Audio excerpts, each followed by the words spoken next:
Come in. Welcome. I'm E.G. Marshall. I have a frightening and moving story for you about a man caught up in a web of suspicion and accused of unprovoked murder. From this beginning, point builds upon point until he is almost overwhelmed with prejudice and hatred, and the life he knew and believed in is distorted and made ugly. Many years ago, Kipling said in a poem that east was east and west was west, and that they would never meet. Our story concerns a similar situation that is very much with us today. Our mystery drama, With Malice, Aforethought, was written especially for the Mystery Theater by Sidney Sloan and stars Carrasco.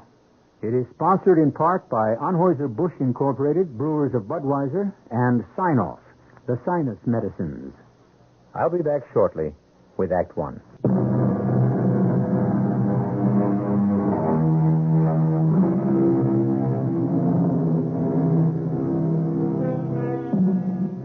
When Sergeant Gil Robey climbed into the unmarked car assigned to the narco squad that night, he had nothing on his mind that troubled him. All the way out to the bust, he sat quietly in the car. Oh, of course, there was danger. There always was during a bust. But after nearly 10 years on the force and 100 incidents a year, danger became routine. You knew it was there. You were prepared. You did your job. After all this time, you tried not to get up a sweat. You just couldn't and do your job right. And Gil Robey tried to do his best every time. That's what was expected of him. That's what he was paid for. And then it happened. The thing he had always kept hidden in the back of his mind. Gil? Yeah? You see anything? No. Nothing's moving. Just been talking to the captain. He says they're in there. They're working in there. Windows look dark. No lights. Yeah, painted over, probably. Smoke coming out the chimney. Smell it? Yeah. There's no mistaking that smell. Wood fire. That's right. Nothing suspicious. Looks like a peaceful old suburban house. What's the plan? On a signal, the usual. He'll blink his flash 3 times. You take the back door, I'm taking the front. They'll cover us and keep the sides under control. You're taking the front door, Kip? Yeah. Captain assign it that way? No, I did. All he said was you and Robey take the front door and the back. The front is the tougher spot. Why you? Front or back? You gonna give me an argument? They're both lousy. Look, Kip, I don't want... Shut up. That's a signal. Get moving. Now wait till you hear me. Then move in like gangbusters. Open up! Open up, police! You are surrounded! Come out with your hands behind your neck! Okay, move on. Stop! Stop! Gil, are you all right? Oh, good. There you are. Now we got everything all tied up in front. We bagged them all. Not all. Take a look. Yeah, you got him. Right through the head.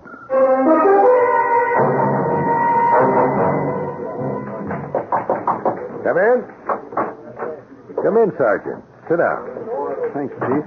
That's your report in your hand? I just typed it up. Signed it yet? I thought you might want to read it first, Captain. Here. Yeah. Thanks. Everything okay? Gil, don't sign this yet. Why? Who's the lawyer for the police welfare organization now? Hendrickson. You know that, sir. Yeah, I thought he'd retired. Well, before you sign any statement, better talk it over with Pete Hendrickson. I don't get it, Chief. The kid was dead on arrival. It isn't good. Yeah, I know. Look, in 10 years as a cop, I never killed a man before.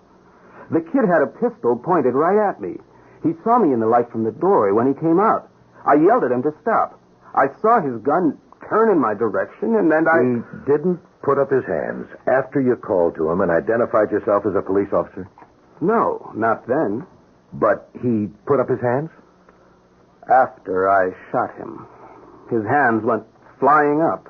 Then he just crumpled forward into the high grass. About the gun, you're sure you saw him point a gun at you? As big as a cannon. Gil, I'm going to have to ask you for your badge and your gun. I'm being suspended? Yeah, Gil. I don't get it. A suspected pusher pulls a gun on me. I defend myself by shooting him. That's the big question, Gil. The dead kid didn't have a gun on him. But he did. He did. The whole area was cordoned off and searched. They went over it with a fine-tooth comb. No gun. No gun.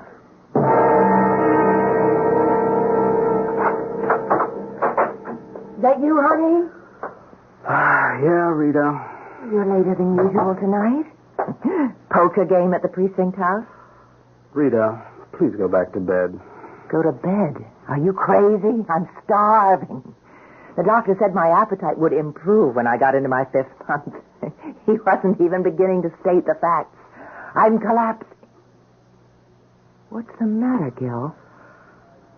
Rita, I killed a man tonight. Oh, Gil. Oh, Gil, honey. Oh, my darling. Oh, And I'm in real trouble. trouble. What do you mean, trouble? You didn't just go out and knock somebody off for kicks. It was duty, wasn't it? Yeah, at least that's what I thought. That's the way it started. I don't get you. What are you talking about? Take a look at the paper. I just picked it up at the newsstand. First edition. Trigger Happy Cop. Dead kid. Oh, what? The damn scandal sheet. What do they mean, kid? 19, Rita. He was just a kid. Well, he's 19. Lots of young kids are rotten, stealing, crooked, pushing dope. What did he do? As far as we know, he didn't do anything. No record, nothing on him. He was suspected of being a pusher, but there was nothing on him to prove it. Nothing on him but a gun. I know you, Gil. You wouldn't take a pot shot at a man without some kind of... Provocation? Yes, provocation. He must have pulled a gun on you. They say he didn't. Who says? I saw a gun in his hand, pointed at me, but it was never found. Well, they didn't look hard enough. They looked all right. Then somebody hid it or took it away or... No. Police were there. No one got near the place until it had been completely gone over. Then how do you explain it? I can't. I saw a gun. Okay. So maybe there wasn't any, and you thought he was aiming at you, and it was dark. Now, leave that defense for my lawyer. Lawyer? You're going to be tried? I don't know. But they couldn't kill me. Yeah, they can. A black cop kills a white kid. How does that sound, Rita?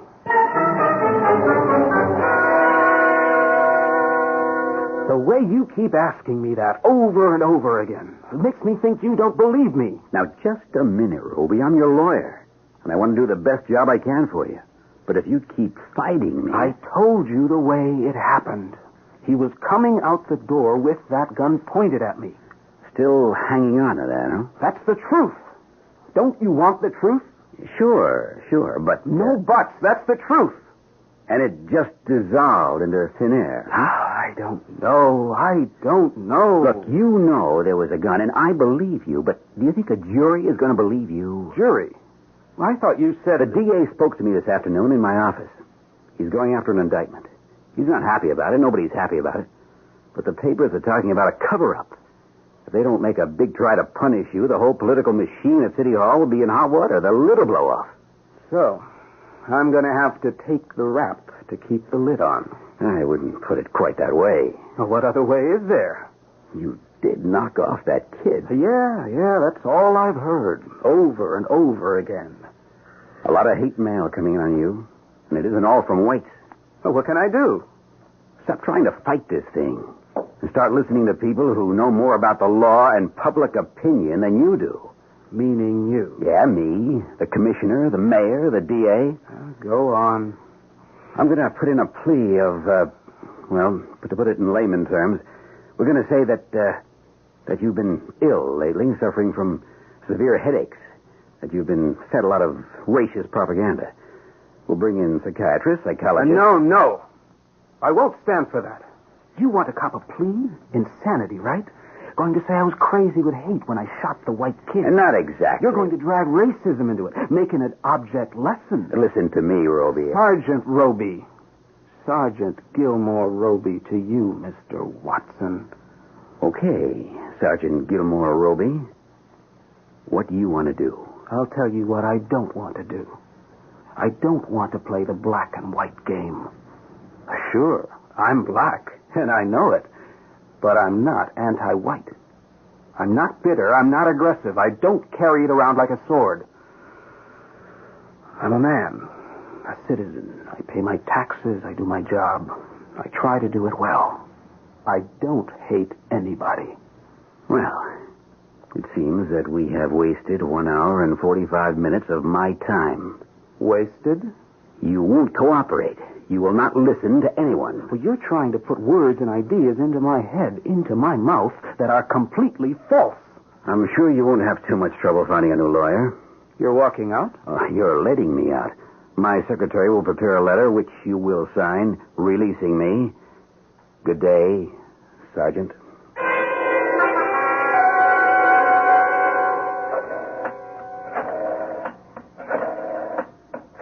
Who are you calling, Gil? I'm trying to reach Kip. It's about the 5th time I've tried to reach him.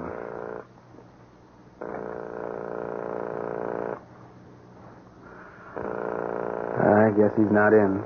Well, he's married, isn't he? Isn't she ever home? I don't know. You met his wife, Rita. Oh, yeah. Doris, isn't it?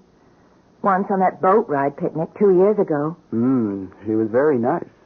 You two had a long talk. Yeah, and that was the end of it. There was a lot said about the 4 of us getting together, but it never happened. Oh, now, darn it, Rita, what are you trying to say? Look, it's pretty obvious, isn't it? We're not her kind, and she politely let us know it. Look, I don't worry about her. Kip and I are friends. Good friends. We've pulled each other out of many a tight spot. If I can count on anyone in this rotten business I find myself in, I can count on Kip. Well, where is he? Has he called you? Well, he's just busy or something. Well, you're in one of those tight spots now. It's time for Kip and the U.S. Marines to land. It's the outside buzzer. It's someone downstairs. I'll get it. Hello? Gil, it's me. Kip, buzz me in. Sure, Kip. Well, Rita, what have you got to say now? The Marines have landed and have the situation well in hand. I'll be in the bedroom, darling, so you two buddies can have a heart-to-heart talk.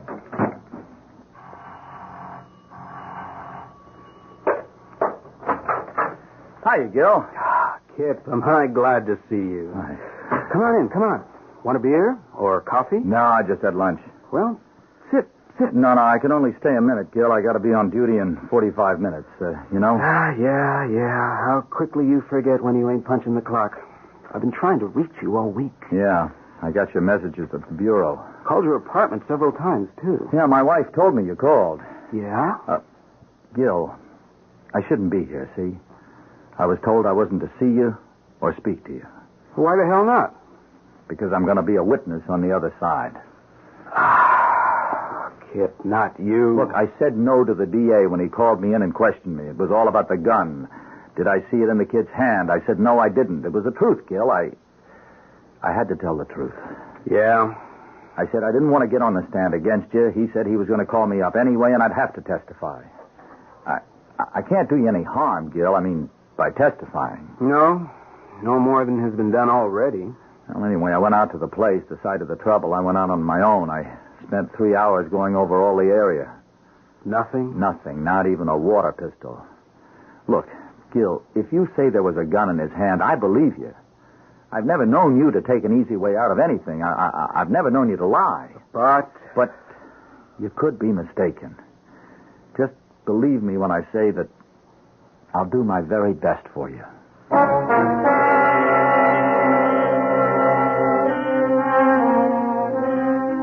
One by one, the pieces are falling into place. What once had seemed like a few small stones now had grown into a great high wall, shutting out the sun. It seemed they were trying to take everything away from him. His job, his future, his friends. Gil wondered where it would end. I'll be back shortly with Act 2.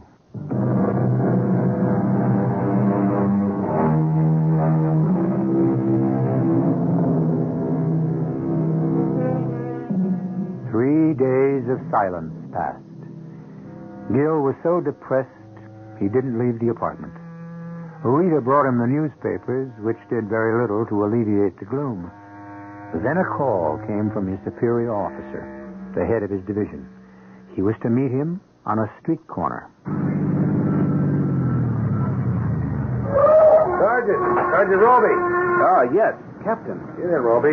This is a no parking, no standing zone. Want me to get a ticket? No, sir. Just drive through the park, Harry. Sergeant Robey and I are having a little conference. Did I keep you waiting long? No, sir. Let's drop the formality, Gil. Sure. The reason I wanted to talk to you this way is, well, it wouldn't look right. You're coming to my office while the grand jury is mulling over your case. How was it in front of the grand jury? Rough? I was as nervous as a cat. Well, if the grand jury votes to indict, you're in for the fight of your life.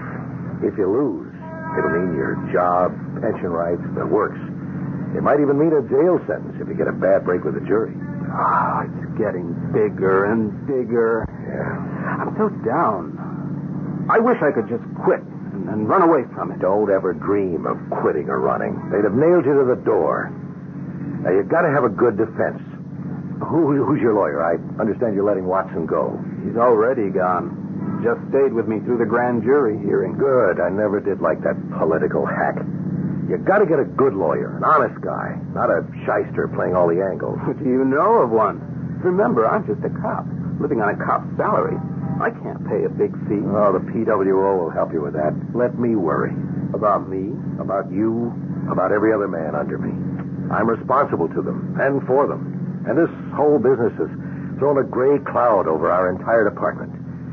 Gil, not only was a man killed in that raid, the raid was a washout. A washout? Every man picked up has been released. Lack of evidence. But they all had records. Narcotics? Yeah, but we found nothing. The house been searched? Taken apart board by board. Oh, incidentally, the mother of the kid you shot is suing the city and you. That's all I need. You know, if we'd found the place loaded with heroin, this would all sound very different in the papers. Even your business would be treated as regulation police work. You see, you can't afford to fail. Gil, if you do, they're waiting to flatten you. Well, they've certainly been after me. Where can I drop you? The next bus station. And thanks for everything, especially wanting to see me. Well, cheer up. We'll beat him yet. I hope.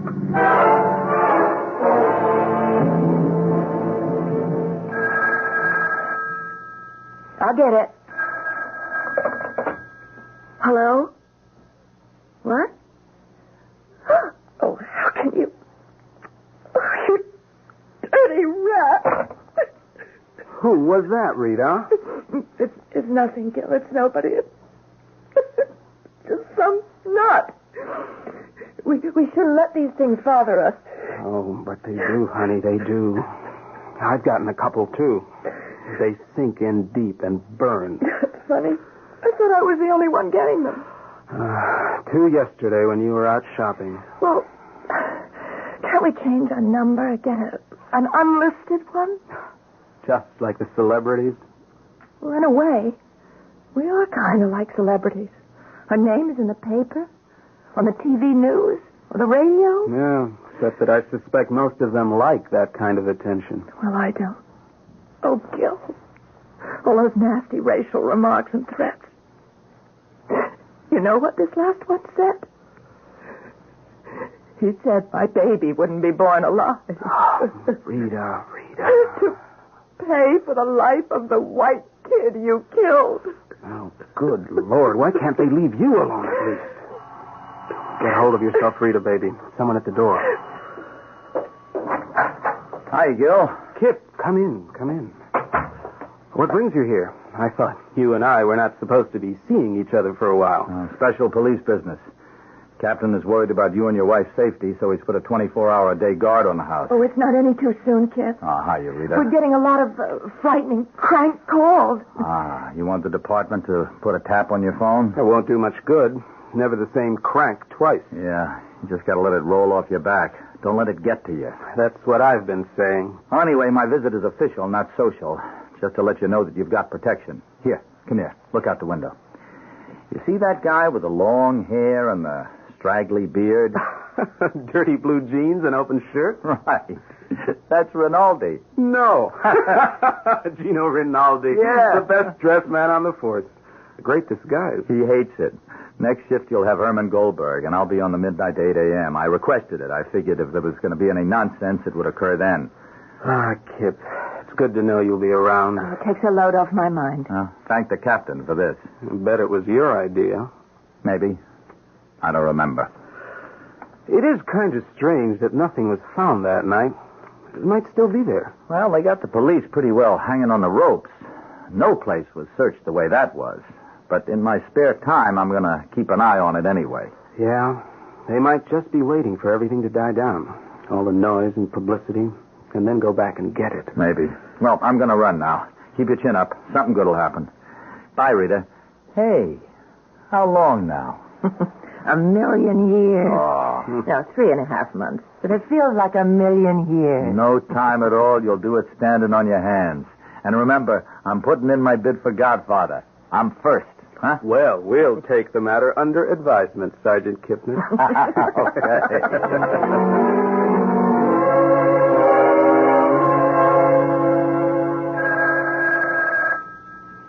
Gil? Gil? Wake up, the phone. What? It's the phone, Gil. Can't you hear it? Yeah. What time is it? 2:10. You think it's one of those crank calls?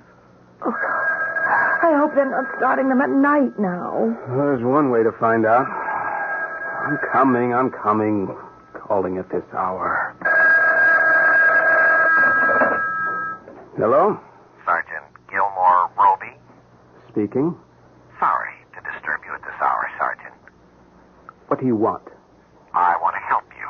What is this, some kind of joke? This a crank call? Well, just forget it. You've had your fun.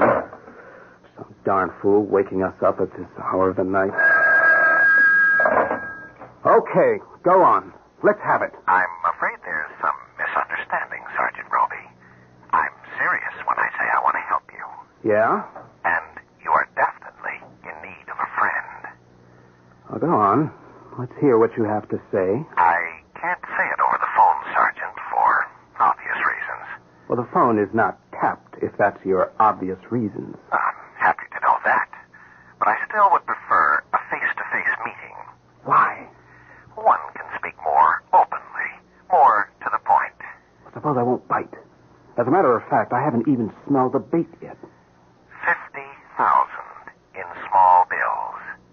That sound tempting? That's the bait, huh? Well, what's the hook? I'm prepared to discuss that in complete detail. When? In 30 minutes. But it's almost 3 a.m.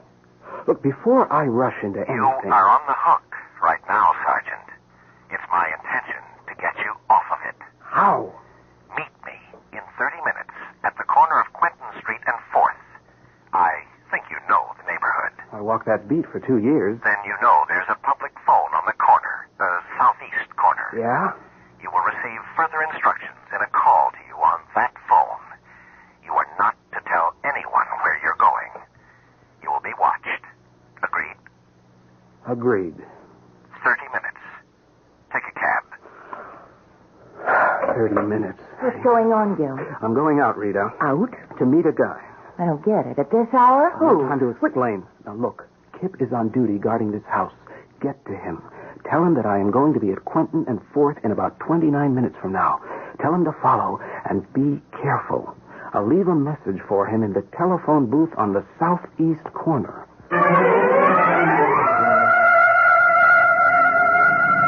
Taxi! Taxi! Quentin and 4th, driver.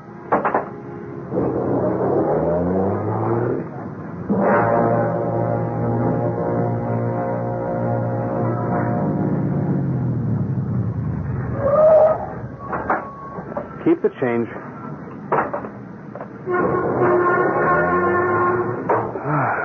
I'm a little early.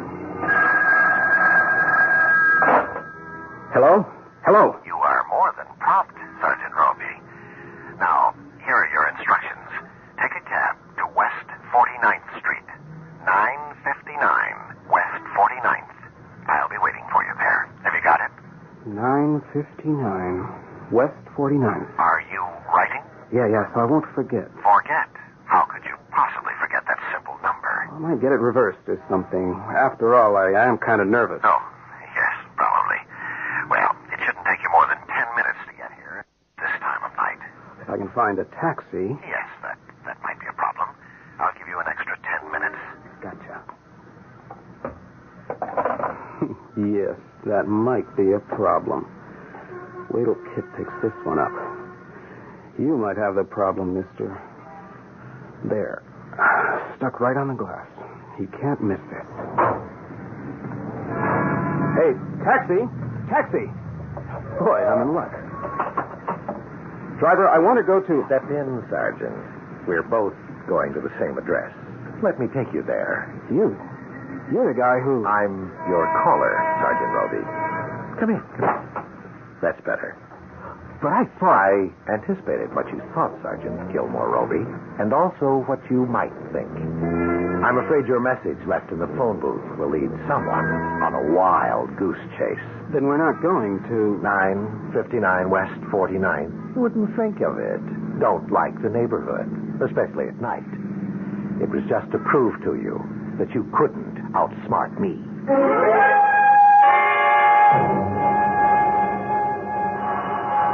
Coming, just a minute.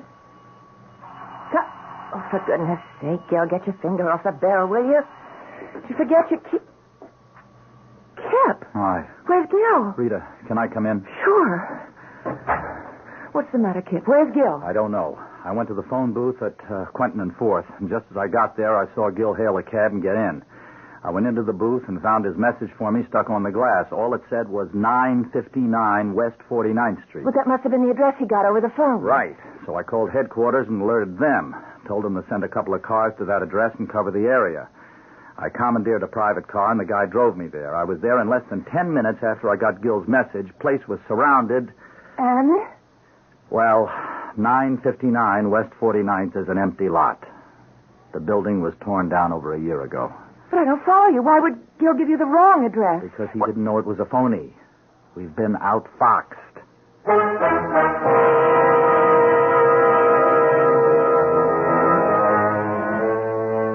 The burning question in the back of Kip's mind is, why? What was the intention, the purpose of the unknown caller? What was wanted of his friend? If he had fears for Gil's safety, he didn't let Rita know them. On the surface, he maintained a calm, composed manner. Underneath, his mind was racing to discover the motive. I'll be back shortly with Act 3.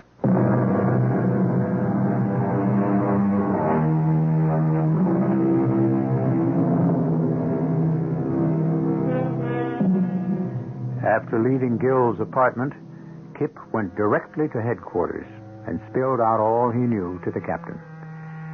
When he had finished, he looked up to see his superior's face crimson with anger. It was the first time he had seen this usually mild-mannered man lose his temper. I'm holding you responsible, Kipnis. What are we, a one-man operation here? What right do you have to go off? Please, sir. May I explain? I've heard your explanation. You took off on your own and messed up the... I didn't have time to ask for help. Gil had... Sergeant Robey got this call from an unknown source. He told his wife to get to me with the info that he was going to Quentin and 4th to a telephone booth on the southeast corner. There he must have received a call that directed him to 959 West 49th. Now, he left me that information stuck to the window of the booth. That's where you went wrong. If you'd called in for help immediately... Well, as soon as I got his message in the telephone booth, I said immediately. When Mrs. Robey gave you the first information. We could have had the area under surveillance before Robey even got there. Yes, sir. You say you saw the cab pulling away. Anyone else in the cab besides Robey? Well, I can't be sure. It was dark out. I thought at the time, however, that there was more than one man in the passenger seat. This is all going to look very bad. For Sergeant Robey, sir? Yeah, for him, for us, too. The grand jury voted to indict. There's a warrant out for his arrest. Oh. We were supposed to pick him up today. This will compound matters, make him a fugitive. What do we do now? I got a pickup call out for Robey. If he can be found. I'm worried about him. So am I. Look, isn't it possible, sir, that this is all kind of a smokescreen to block out the The real objective? What objective? Well, we didn't get anything in that raid. Except trouble. That's right, sir. But we did know that cute little suburban house with the white picket fence and the rose bushes was the distribution center for most of the heroin in this part of the country. That's right. We've been watching it for weeks. Well, what happened to it all? We couldn't find even a used glassine bag. Go on. I believe it's still there. Where, Sergeant? Where? Yeah. The question is, where? After the going over we gave that place, what's left to search? I'm going along in your hunch, Kipnis. That's your assignment from now on. The house. Okay. What about Sergeant Robey? Well, he's my first consideration. I'm working on that myself. I don't get it. You say you want to help me? What's in it for you? Isn't there an old saying about looking a gift horse in the mouth? Don't question it. 50 big ones and a private plane to take me over the border. Brazil, Sergeant. The United States and Brazil have no extradition treaty. They couldn't get you back to stand trial. I still don't see what you have to gain by all this generosity. We want you out, alive or dead. We need the excitement and furor your disappearance will cause. I see. Which do you prefer? Well, that's an easy question. What do you want me to do? Get your wife on the phone. You are to tell her this.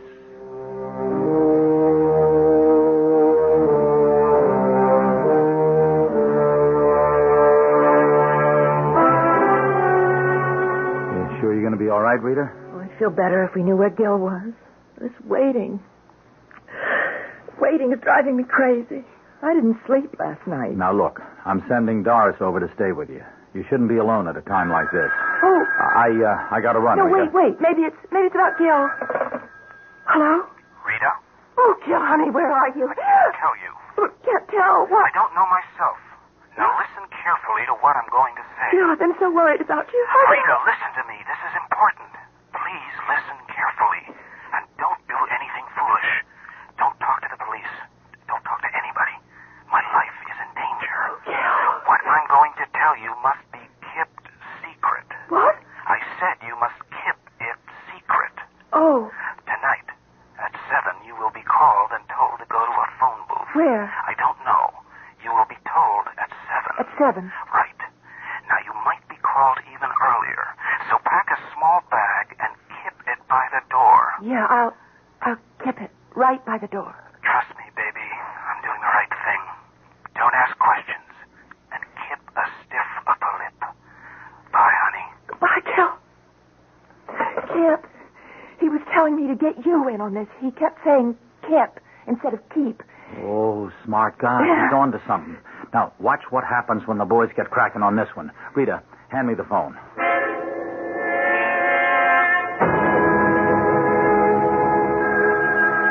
That's a call. Kip. Just be calm, Rita. Answer the phone. We'll be listening. Keep him on as long as possible. We may be able to trace it. Pick up the phone. Hello? This is the call you've been expecting, Mrs. Robey. What? Oh, could you speak louder? I can't hear you. Listen carefully. I won't repeat. Leave the lights on in your apartment. Take your suitcase. You will not be coming back. Go to 20th and 3rd. There is a phone booth there. Wait, okay. Could you repeat that? No, I will not repeat.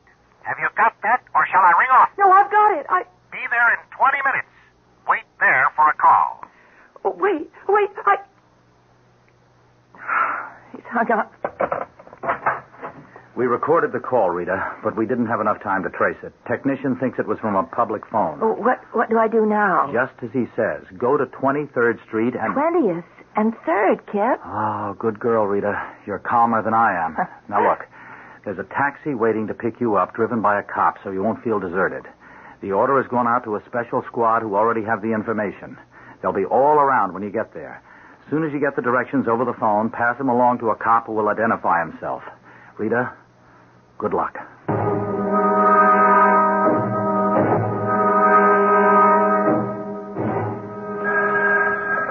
Yes? Hello? Just wanted to tell you, Mrs. Robey, we're wise to your little game with the police. You'd better go shopping tomorrow for something black. No, please. Oh, please come back on the phone. Oh. me! Help me!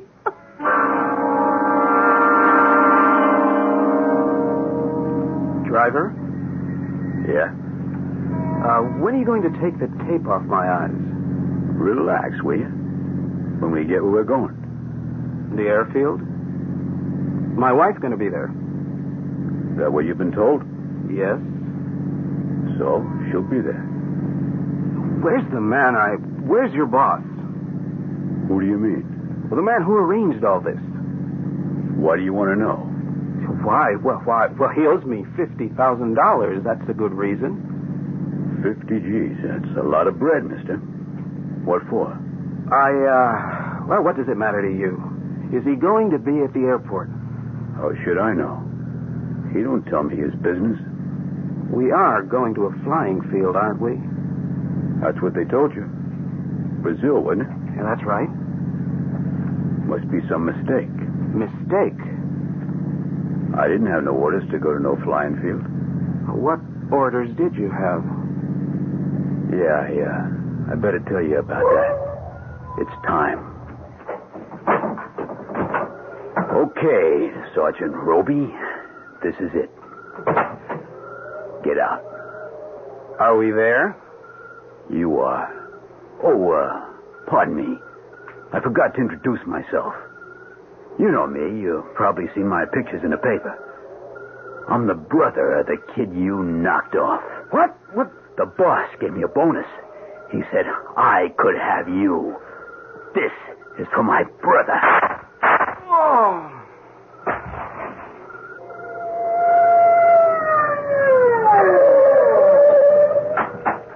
There's a body on the ground. It's Gil. Oh, Lord, he's been shot. Hey, give me a hand with him, will you? We've got to get him to a hospital.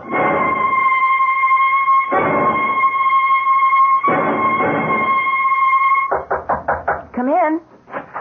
Oh, Kip, come in. Well, how's the patient? Hiya, Kip. Hey, is that you under all those bandages? He was a lousy shot. Second try hit me in the chest. He was aiming at the head.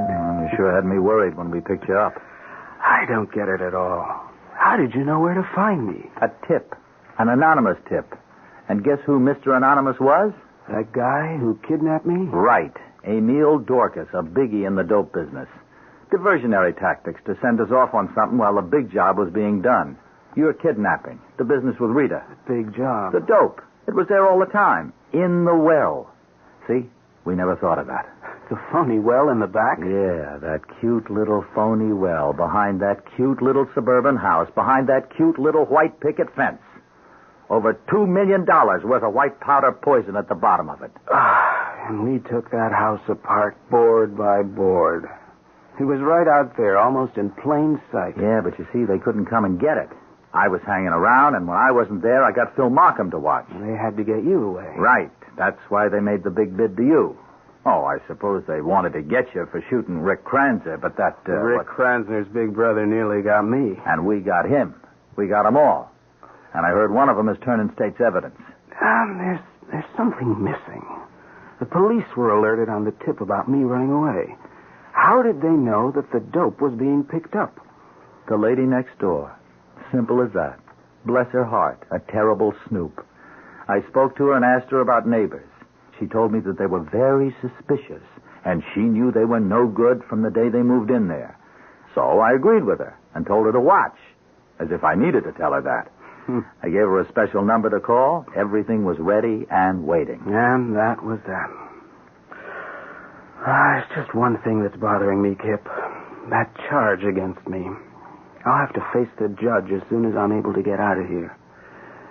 The charges have been dropped, Gil. Dropped? Why? How? That gun you saw? Yeah? Well, you really saw it. Remember you said that he pointed the gun at you, and when you fired, his hands were flung up in the air? Well, that's right. Okay. The pistol went flying and dropped right in the well. They found it when they got the dope. Ballistics says you were a very lucky guy. That gun had been fired, but the bullet was a dud. It didn't go off. Gil! Oh, that really had me worried. I knew I saw that gun. Mm-hmm. So the indictment has been squashed, and you are now a member in good standing of the old club. Kip, I don't know how to thank you for all you've done. I do. Kip, The new addition to our family, when he comes, is going to be called Gilmore Kipnis Robey. Do you like that? Oh, it's super. But suppose he's a girl. Well, then it'll just be Kippy.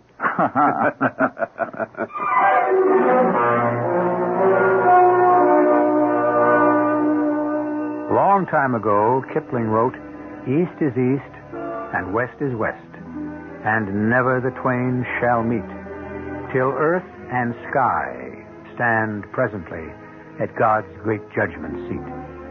Well, perhaps times have changed since that poem was written. Perhaps today we all can like and understand one another, despite the difference in creed, color, and birth. Gil Robey and his very good friend Kip had found that possible. I'll be back in a moment.